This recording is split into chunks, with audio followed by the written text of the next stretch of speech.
कधी कधी काय होतं ना, खूपच पावभाजी खायची इच्छा होते आणि बाहेर जायचं कंटाळा आलेला असतो. मग काय करायचं, घरीच पावभाजी बनवायची. त्यासाठी काय करायचं, शिमला मिरची, फ्लावर, बटाटा आणि पत्ताकोबी छान असं बारीक कापून घ्यायचं आणि नंतर स्वच्छ पाण्याने धुवून घ्यायचं.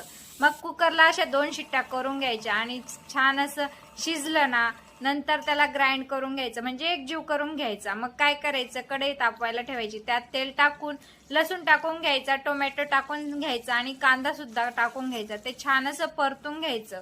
नंतर काय करायचं, लाल मिरची पावडर आणि पावभाजी मसाला टाकून घ्यायचा. ते पण छान असं 1 मिनिट परतून घ्यायचं, म्हणजे छान तेल सुटलं पाहिजे.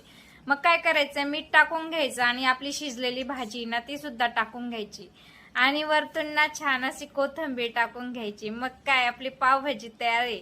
तर कसा वाटला व्हिडिओ, लाईक करा, कमेंट करून नक्की सांगा. मस्त खा, स्वस्त रहा आणि चॅनलला मात्र नक्की सबस्क्राईब करा. चला भेटूया अशाच एका नवीन व्हिडिओमध्ये. तोपर्यंत बाय.